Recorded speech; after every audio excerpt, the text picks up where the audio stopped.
During my coursework, I used a variety of different media technologies to make my work more creative, more advanced, and to also allow me to gain more skills in working with different editing softwares and different media sites and different formats such as like Photoshop, to make me more advanced and to allow for me to gain an insight on how to use media and how to use media products. So for my coursework, I used the MacBook Air and I used the school computers. Now this allowed me to use Photoshop, it allowed me to use Final Cut Pro, it allowed me to use QuickTime, and QuickTime is a media technology that allows you to screen record, and when you screen record on the computer it shows everything that you're doing and it allows you to record the things that you're doing, so you're kind of keeping track on the things that you've done and how you edited something, how you use Photoshop. It shows, and this is something that I've used on my blog itself. I've shown the different ways and the different stages of how I have created something and now how I have made something, so it's made it more personal, but it's also shown the development of my skills from my planning and research to the construction and to the actual film itself. Not only have I used Photoshop and Final Cut Pro, but I also used iMovie. Now this is something that I could use on my phone, and it's another media technology that allows you to record yourself and to get all videos from your phone, from the computer, and put it together to create a movie and to show the things that you've done. It's something that allows you to show your development and to show the stages. You're allowed to voice record yourself over the top of the video so you can explain all the things you're doing and show every single stage. Not only that, but it allows you to put music over the top of the video. You can cut it, you can practice editing. Although it's not like Final Cut Pro, it's quite a simple version, but it allows you to develop the skills of editing and making something faster, making the video faster, making it so it's efficient, cutting clips, and making it important, making things more snappy, so that when you actually go on to making your film, you can see where this needs to be cut, this needs to have music. It's just a way of developing the skills. I also use sites on my phone such as Snapchat, Instagram, Facebook, email, and WhatsApp to keep in touch with my group on the things that we're doing, but also so I could ask target audience about the film. I was able to send links to people on my Snapchat. Snapchat is a app that allows you to talk to your friends, to send pictures, so it meant that I could send it quickly and easily, and they could reply giving back how they felt about it, how they loved the film in a really quick and efficient way.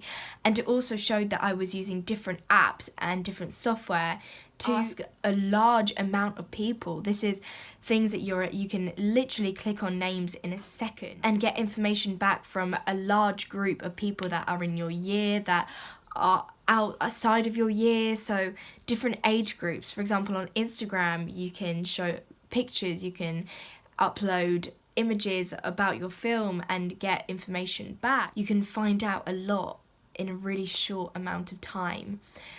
As a group, we had to stay in touch, and with updated media technology, it meant that we could send each other things such as pictures and ask each other about the film and how we're keeping up with our timetable for our film, how we're getting all our actors together. We could always stay in touch in seconds, and this is purely through the media technologies. We were able to send each other links, videos, use YouTube. For all our films, we had to upload everything onto YouTube. So this meant that I had to find out how to use YouTube, how to get my own account, how to upload onto it. And from that, when you upload the video onto YouTube, then you can put it onto the blog. But I had to have the skill of uploading it onto YouTube to be able to do this in general. So I was gaining that skill, each process, developing everything. So in the end, at the end of the process, I know so many different software and so many different sites to be able to do this. I also used various amounts of different websites to be able to display the information that I had gained. So to do this, I used PowerPoint, Prezi, Emaze, Powtoons, and also SurveyMonkey.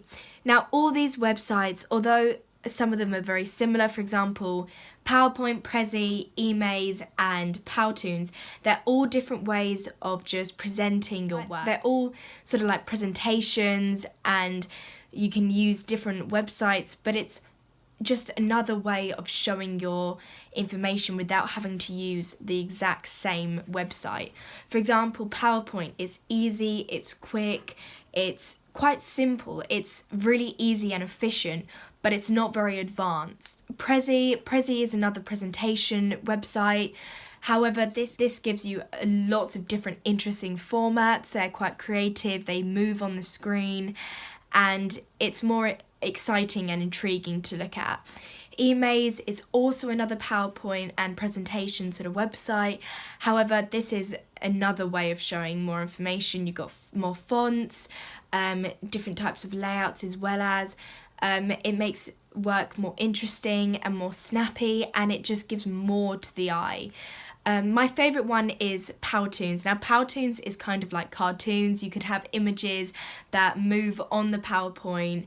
You can have images, words that can move across the screen, and it's sort of like a cartoon. It's more intriguing, it's fun, it's eye-catching, it's just a new way of doing it, and that's why it was kind of like my favourite, because it was also more advanced. SurveyMonkey is a way of asking questions and getting things out to your audience and getting answers back really quickly.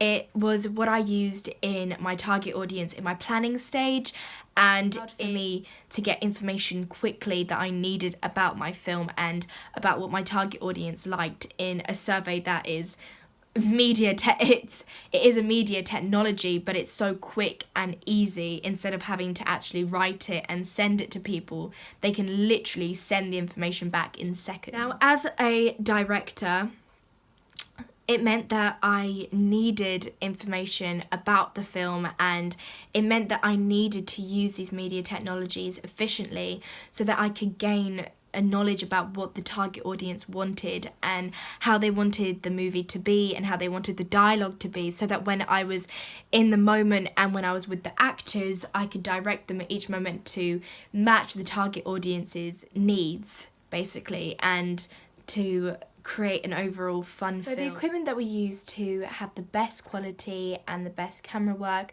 was the Canon camera. Now, this made all our shots really clear, and it made an overall professional look to our film. So the camera had a wiped SD card, which meant that we could have as much footage and as much filming work that we needed without having to delete work to gain more storage. This meant that the camera itself was really professional. It meant that it was perfect for our short film, as a lot of the scenes we had to keep retaking to make them either funnier, more creative, or altogether just have different shots of the scenes itself, to have different camera angles and have different moments, so we could pick and choose the best ones. We also needed to have clear images because of our draft. It was so unclear. So many of the scenes were fuzzy, and even though we were using the same camera, it was because of the lighting. The lighting was so bad, and having bad lighting with a good camera, it meant that some of the shots weren't in focus and it wasn't professional. So we also added in lighting equipment. We used really bright lights which lit up all the rooms, and which meant that the camera could focus easily on the scenes because it was able to see it. And this meant that our shots were all in focus, like really good quality. And also it meant that in all of our scenes there was bright lighting, and obviously bright lighting links to comedy films and happiness. So we didn't have any dark shots that didn't link to the comedy genre, because obviously when you're looking at dark shots they often link to horror films, whereas with a comedy you want to have light, you want to have happiness throughout the sort of scene, which is what bright lighting can do to someone. It's the effect that it can create. In our first draft we used a tripod and a dolly. Now, We wanted to use this because we wanted to have advanced camera angles. We wanted to try having the dolly zoom, but we did find that because of the small area that we were working in, it didn't fit the tripod and the sort of use of the dolly zoom. It didn't work because there wasn't enough space. We also found that the tripod kept getting stuck in areas, and it meant that we couldn't go backwards and get everyone in the shot, so you had people being blocked off, and it was not professional. So this is why in our main film we decided to get rid of the tripod and to hold it really steadily, and we actually found that a lot of our scenes were more in focus. We had more scenes, we had everyone in focus, we had everyone in the shot, and also because we had people who had really steady hands, we didn't actually need the tripod itself. All the scenes were sort of, they were stood, they weren't shaky, and it meant that our scenes were good. However, in some of our target audience feedback, we did get that some of the scenes were shaky. Now, in retrospect, this could cause problems because if a scene is shaky, it means that the audience get distracted. However, we also found that in our draft, we got worse target audience feedback saying that you couldn't see everyone and that it distracted them from the scene and that people weren't in focus, that it was bad quality. Whereas for our main, it was just a simple, some of them could have been less shaky, which I fully agree with, and I think that could have been an improved moment. So we did use a lot of different media technologies, Photoshop and Final Cut Pro being the main ones. Now, Final Cut Pro is an editing software. It allows you to edit the film itself. Now, because we had our draft, it meant that we were fully gained a lot of experience and we were already really used to the software. So that meant for our main film, we could use it quickly and efficiently without having to find where everything was and without having to memorize the different places. It meant that we knew it straight away. Now with Final Cut Pro, it meant that we could add in the split screen. We had to first look it up, we had to research, so we had to go on the internet and look up how to use Final Cut Pro. And we learned how to use a split screen and that you had to cut the image. So this meant that when we were actually filming it ourselves, we had to place the characters on this side. So one of the scenes, the person would have to be this side and the other person on this side. We had to make sure that they were on both sides so that when we did the split screen, you could see both characters. So this meant we were planning ahead of using the actual equipment itself. Final Cut Pro allowed you to use good transitions. It meant that you could use wipe, and it meant that you could use, circular images. In one of our scenes, you have all three boys over the top, so it looks like they're looking down on the person. And then the transition was a circular movement into the girls. Now, this was really creative as it just worked so well with the image, and all the girls were instantly in the shot, and it just had an interesting impact on the film. We also did try to use dolly zoom, and this worked really well on Final Cut Pro. We were able to cut it so you had all the girls instantly in the shot and that it looked really professional. For Final Cut Pro, you had to import all the videos onto it, and then you had to cut them from there. You could pick and choose the ones that looked the best. You could play around with it and see which ones worked well, which didn't. You could also import and put on the music. You could place it underneath so they were all on layers. Once all the videos had been put on, it meant that we could create the film and we could make it to the best of our ability. We also used Photoshop to create our posters and our reviews.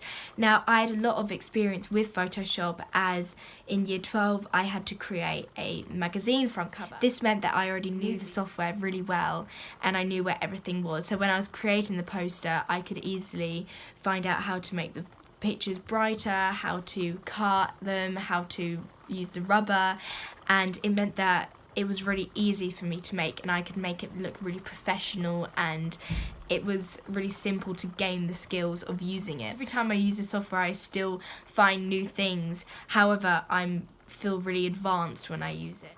I also use Photoshop with the logo, and I could play around with the different ways that the logo should look, but overall I used a lot of media technologies to create our film and to make it to the best of our abilities.